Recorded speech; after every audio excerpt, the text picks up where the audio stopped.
Paddy's review. We'll review the weekend's Premier League games. Starting on Saturday, there was actually two early matches. The first one, Chelsea and Man City. It was a defensive masterclass with Pep Guardiola and his team. Man City showed why they're still the team to beat in the Premier League. I thought they were outstanding in this match. You know, they nullified all Chelsea's strengths. Like Lukaku couldn't get into the game, and like they just kept the ball, and Chelsea couldn't get near them. They won 1-0. Like another day, it should have been 2-3. I thought City were outstanding, and like I know a lot of people over the last few weeks have criticised City, including myself, when they didn't beat Southampton. But at the weekend, when you watch that match, you realise that they're still a team to beat. They're still outstanding. They still have some wonderful players in the team, and Pep Guardiola is still the best manager. So it was an absolute brilliant performance by City, and Liverpool just take note of that because they'll do the same thing to Liverpool next weekend. But for Chelsea, I was actually surprised they played two strikers up front, and they should have changed it you know at the 20-25 minutes because it wasn't working. And Thomas Tuchel will be disappointed that they weren't able to offer a threat in this match because they did start the season brilliantly. And that's kind of a stop in the track, kind of hit a bump in the road kind of thing. So you have to find a way, especially when they play a good team at home, how to oppose themselves on the opposition because they could very easily come up against another team like this the next time they play a good team at home. So Chelsea may want to play a bit more defensive in these games, go a striker less, and try to be a bit more harder to break down. But City were brilliant. Your early match Saturday, United and Villa.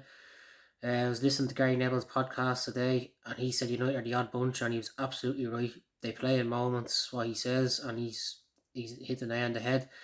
When United play Villa at home, like that should have been an easy win for United, but it's because United are so unpredictable. I know they have some brilliant players, but you just don't know what United's going to turn up each week. And I think the midfield it's a bit lopsided. They don't have much pace in the midfield, especially with Pogba, Fred, I know McTominay does, but Fred, Pogba, and Ronaldo front, he doesn't press from the front either. Villa played really well. They were impressive. They scored a brilliant goal. But the question that I have to ask is, last week when I was watching Leicester got a goal disallowed because there was a player in front of the goalkeeper.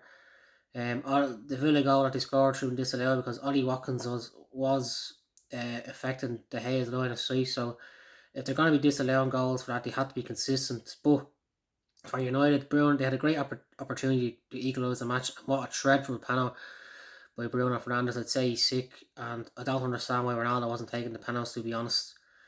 And if United are talking about being genuine title contenders and have aspirations competing for a title, losing at home to Villa won't do anything for them. The 3 o'clockers, Everton and Norwich, Townsend and Gray show again with our Everton's two best players. They've been outstanding for Everton so far. Leeds and West Ham. Leeds are great to watch, but they could see too many goals, and I think they'll struggle this year. But great win again for West Ham. Antonio has been brilliant for them this season. Leicester 2-all. Jamie Vardy shows again why he's still a brilliant striker, even though he's getting a bit older. Disappointed that Burnley couldn't hang on for the win. I'd say they'd be kicking themselves because it looked like they were going to get the 3 points, and that would have done a lot for them considering they haven't won many games since the start of the season. Newcastle and Watford played out a 1-all draw. Tight match. You could have kind of predicted that before the start. Sa scored again. He's a good player for Watford. Ale St. Maximin gets the assist for Newcastle. He's playing well at the moment. Halfway match was a thriller 3-all. Jota was back to his best. Didn't miss in front of the goal like last week. Salah scored again. He's been a goal machine for Liverpool the last few years. But fair play to Brentford. They kept going. Even when Liverpool went ahead, they came back, scored again. Brentford had a brilliant start of the season. They'll be tough to beat this year.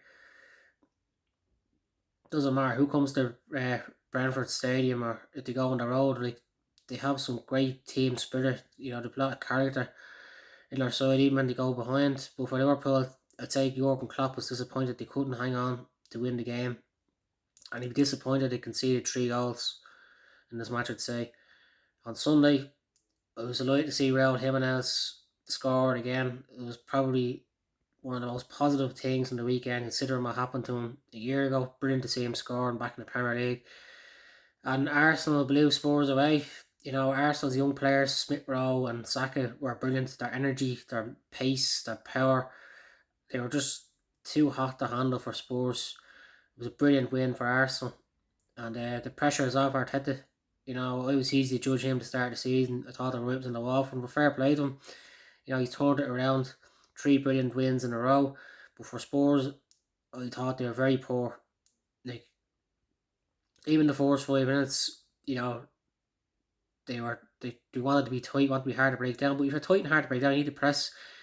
They showed no effort at all to press in the game, and if you don't press as a team, you'd be in trouble. And like, I thought the first half was probably one of Spurs' worst performances of the season. And Nuno has a tough job on his hands now, because if he gets another couple of bad results, the pressure will be on him. So hope you enjoyed it.